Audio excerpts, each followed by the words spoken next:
We're going to start in 1 second. We're just waiting for a media person on live stream.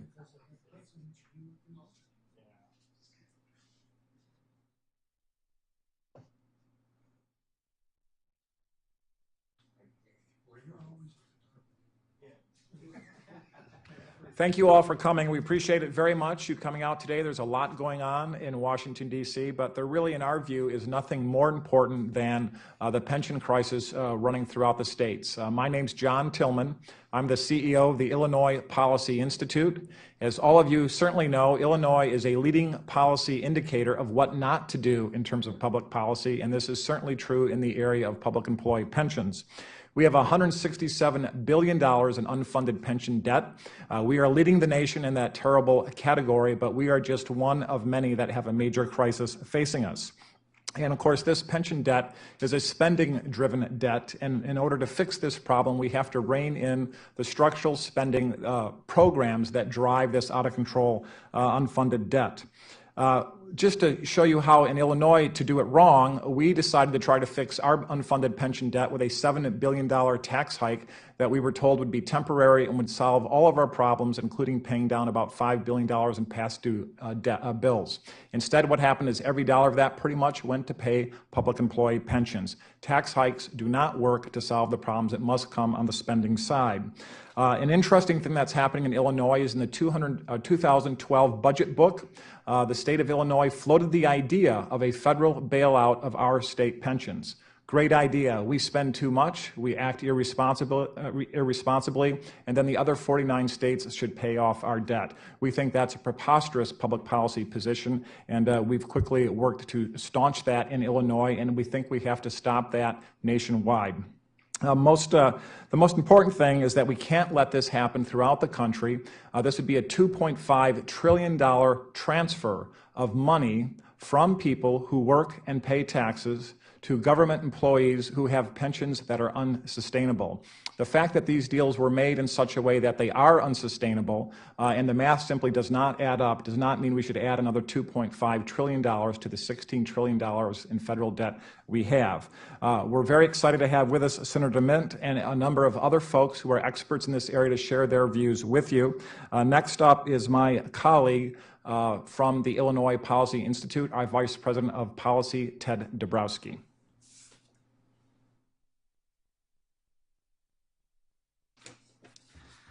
Thank you, John. As new transparency rules demand more truthful reporting of state liabilities and pensions, we're seeing liabilities across the nation skyrocket. Total underfunding of state pension systems now is reported at $2.5 trillion, but new reports are saying that it's $4 trillion. These amounts are so large that we can expect some states to begin asking for some kind of federal support, what most of us would call a bailout. The Illinois Policy Institute has built a model that measures the impact of a $2.5 trillion bailout of the state pension system. And it shows how it rewards states that are fiscally irresponsible, and it punishes those that are responsible. To bail out state pensions, the federal government would need to raise $2.5 trillion by increasing taxes and cutting spending. That, of course, would affect different states in different ways depending on their individual tax bill and how much it would increase given a tax hike, and how they would be affected by the spending cuts. The federal government would then take that $2.5 trillion and distribute it to all the different states based on their pension shortfalls. And this is exactly where the problem starts. Not surprisingly, states like Illinois and California would be big winners, and I say winners between quotes. They would be big winners because they would receive a lot of money from the federal bailout. And it would punish states such as Tennessee and Virginia, who would be the losers. And the nopensionbailout.com website is a model that captures all those winners and losers, and it's here, a graphic is here to my right. Many states would end up losing money under a federal bailout scenario, but the reality is that all states would lose because this would destroy fiscal federalism and fiscal state rights. It's important that we have brought this model to bear because we don't believe anybody has done a work like this to measure the impact and how it would affect our nation and states across the country. In the last few bailouts, we've seen that the crises come so quickly and the solution for bailout is the one that's quickly accepted. We saw that with the General Motors. We saw that with the banks. We're seeing that in Europe. And so we thought that it was important to create this model and to begin a national discussion about the problems of pensions and to make sure that everyone understands the crisis at hand. At this moment, I would like to turn over to Senator DeMint for him to touch on the national issue here. Thank you. Thank you. I am Senator Jim DeMint. It's great to be with you. It seems like we're finally pushing this into the heads of the American people that we have a problem at the federal level with unfunded liabilities, in addition to our $16 trillion debt. It's certainly an election year issue as we focus on that problems. But we haven't begun to get people informed about the potential problem that's coming from the state level, probably their state level, since most states are in trouble here. In my role as the ranking Republican in the Senate on the Joint Economic Committee, we have studied the state pension system for several years. And we will come out in the next few days with an updated report on state pension funds all over the country. And I appreciate the work that's being done here today, because our greatest concern is that states will assume that they can run their pension systems into bankruptcy and then come to the federal government for a bailout. That appears to be the attitude of many states who are making the problem worse rather than better. So our point here today is with the data that's coming, not just from Illinois, but in a few days we'll have similar data for the whole country, is to begin to inform the American people of the problem that they have in their states and to create a sense of urgency with their legislators to do something about the problem. But for too long, really for decades, state legislators have endeared themselves to government workers by passing along benefits that will be paid by future generations and by future legislators. States have to balance their budgets, but they can make promises in the future that don't affect this year's budget. And now, in most states, the most powerful voting bloc are government workers, particularly government unions. And now we have a conflict of interest with state legislators who are afraid to deal with this important issue. We cannot live in a country where the federal government is broke, states are going bankrupt, and we're already seeing all over the country many municipalities are going bankrupt, primarily because of the promises made for government workers and particularly retirement benefits that will be paid out over the next several decades. States are fooling a lot of their constituents with accounting methods that would put any business in jail when they report the condition of their pension funds. So what we're trying to do here today is to get out the truth, to help people understand the reality, and to create a sense of urgency with state legislators and governors to deal with this problem immediately, so that we don't see over the next few years state after state come into the federal government to get a bailout. And this would be unprecedented. It would create huge tension between the states that are trying to do the responsible thing and those that are waiting for a federal bailout. So I appreciate the data, the chance to shine a little light on this issue, and we'll continue to work with all of you to make sure the American people know what their state legislators are doing.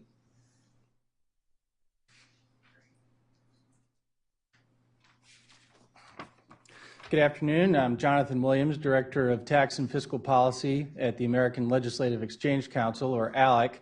We're the nation's largest nonpartisan individual membership organization of state legislators, with roughly 2,100 state legislative members across the 50 states. There are many reasons that we are skeptical of a federal bailout of the states. I'm just going to focus on 3 of those today. For instance, a federal bailout of the states ignores the chief contributing factor to state fiscal problems, which is out of control state spending. If you go back just the last decade, our friends at the Mercatus Center at George Mason University calculated that state and local spending growth outpaced the private sector by 90% over that decade alone. Clearly, this is unsustainable. Secondly, a federal bailout of the states really poses a moral hazard for the states. It basically says, states, you can live outside of your means, and the federal government's going to come in and bail you out time and time again. And then finally, a federal bailout of the states is not helpful in the long run for states. It may propose a short-term benefit for states, but certainly has long-term costs. Some of the long-term costs include the many strings that were attached to the last time we had a federal bailout of the states, namely maintenance of effort requirements that prevented fiscally responsible state legislators from taking actions necessary to balance their budgets. Furthermore, academic work suggests that every $1 in federal aid to the states results in state tax increases of 33 cents to 42 cents, meaning that federal bailouts of the states just hurt state taxpayers in the end. To this end, our Tax and Fiscal Policy Task Force has adopted model resolution urging skepticism over federal bailout of the states. We were encouraged that the state of Illinois passed Resolution 720 last year with broad bipartisan support, saying thanks but no thanks to federal dollars. It reminds me of the quote from the famous philosopher Yogi Berra, also known for playing for the Yankees, which once said, "This feels like deja vu all over again." We've tried a federal bailout of the states before, it hasn't worked, and there's no reason to go forward with another federal bailout. Now I'm pleased to introduce the next two speakers today are the public and private sector chairs of our Tax and Fiscal Policy Task Force at ALEC. First, you'll hear from Senator Jim Buck of Indiana, who's been a leader on this issue, as well as Bob Williams, President of State Budget Solutions. Thank you. Thanks, Jonathan. It's good to be with you. I want to congratulate the Illinois Policy Institute for bringing this issue forward. It's something that, as we examine the preamble to the Constitution, it says, "We, the people of the United States, in order to form a more perfect union, establish justice." If you think of the word justice and think of a bailout for pensions, there is no justice to the states that are striving to do for their citizenry the right as it comes to funding those pension funds. We are going to end up pitting states against one another because the old adage, those that reward something will get more of it, those that punish will get less of it. We are in an era where legislators all across the country, even on the Capitol Hill, try to elect people that will be responsible. In ALEC, we talk about individual responsibility. It's high time that state legislators take their own individual responsibility and start doing for the people what they're expected to do, live within their means. Indiana has worked very hard in order to balance our budget, to live within our means and make sure that our pension funds are solvent. Any other state should be required to do the same for their people. But to go to the federal government and ask them, being the states, to help bail them out with our hard-earned money that we could use for economic development, job growth, is not justice. So again, I want to compliment the Illinois Policy Institute for bringing this issue forward and look forward to a rightful resolution to it. Introduce now Mr. Williams. Thanks, Senator. I am Bob Williams, the private sector chair of the ALEC Tax and Fiscal Task Force and also President of State Budget Solutions. You know, any proposal for a federal bailout of state and municipal pensions would encourage state and local politicians to avoid solving the pension problem at the state and local government. If state and pensions are too big to fail, then the managers of those funds will continue their untoward behavior in terms of pensions. Bill Gates Jr., who's not known as a conservative, has said over the next couple of years, thousands of teachers will be laid off across America because of the fraudulent, that's his word, not mine, fraudulent accounting systems that state and local governments use to account for pensions. And I couldn't agree more with him. For example, in California, they are required to have a balanced budget. In California, they are required to fund the annual required contribution to pension. What have they done? Over the last 10 years, they have underfunded the required annual contribution to pensions by $17.9 billion. That's $17.9 billion. So not only do they have to make up the $17.9 billion they didn't invest in pensions, they also have to make up the lost interest earnings on that. One other example, since we're talking about Illinois. In Illinois, in the last 10 years, they've underfunded pensions, the annual required contribution by $5.4 billion. But in addition to that, in June 2003, they took out a $10 billion loan, pension bond, to pay for pensions.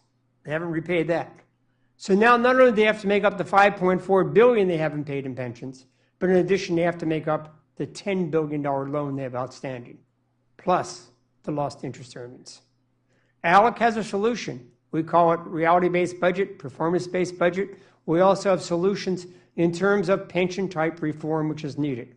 But a federal bailout will delay the needed reforms that are the responsibility and the constitutional responsibility of states and not the federal government.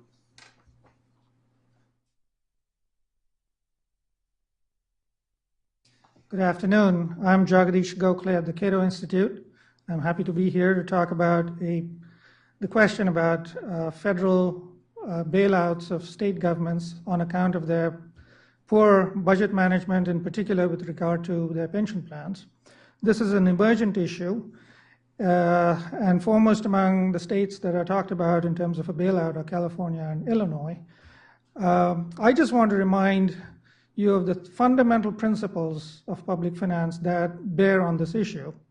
The first one is simply the benefit principle of funding public goods.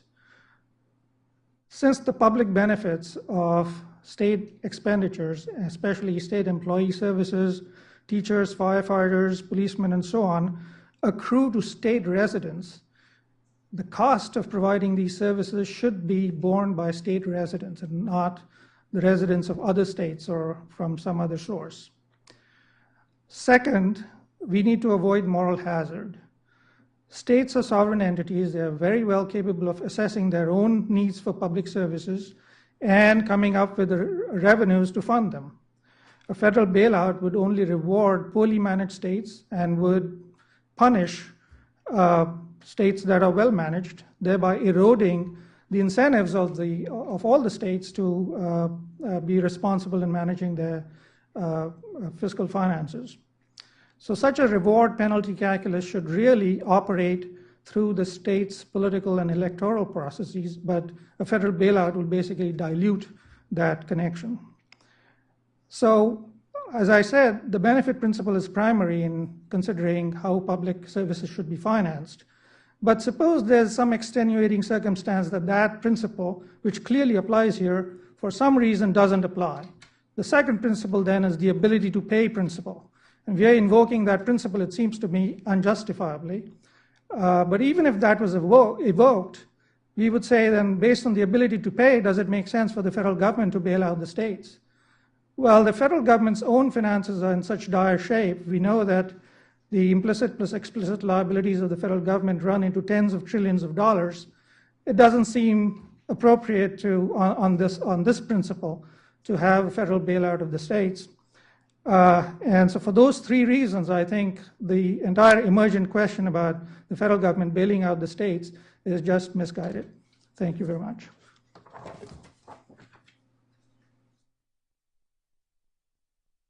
Good afternoon. I'm Jason Richline from the Heritage Foundation. I'll be real quick. I just wanted to emphasize something that Senator DeMint had alluded to earlier regarding the systematic underreporting of the costs of public pension funds.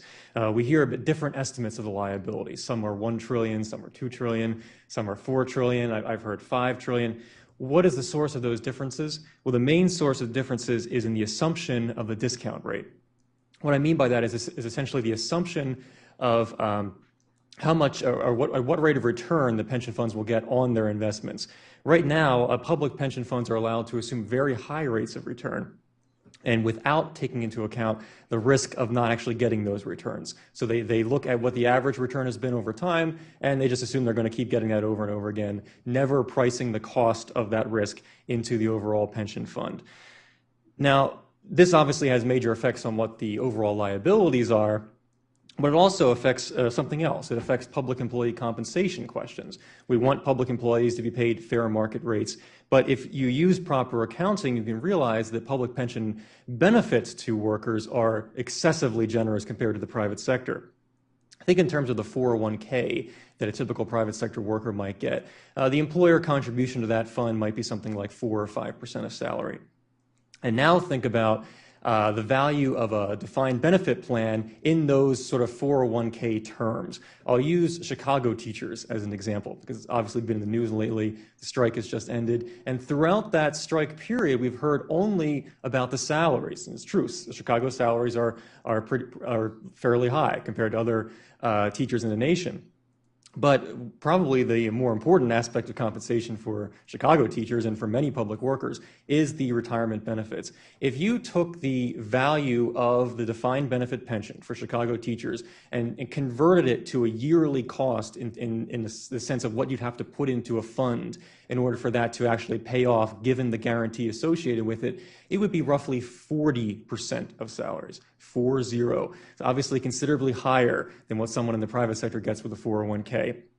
I think this entire discussion of a federal bailout could have been avoided a long time ago, just with more transparency about what the costs actually are. If taxpayers knew each year exactly how much they have to put into public employee retirement funds, then we wouldn't have those excessive benefits in the first place.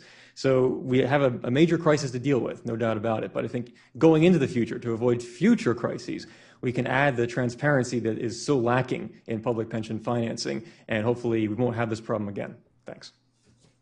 If anybody has any questions, obviously we'd be happy to take them.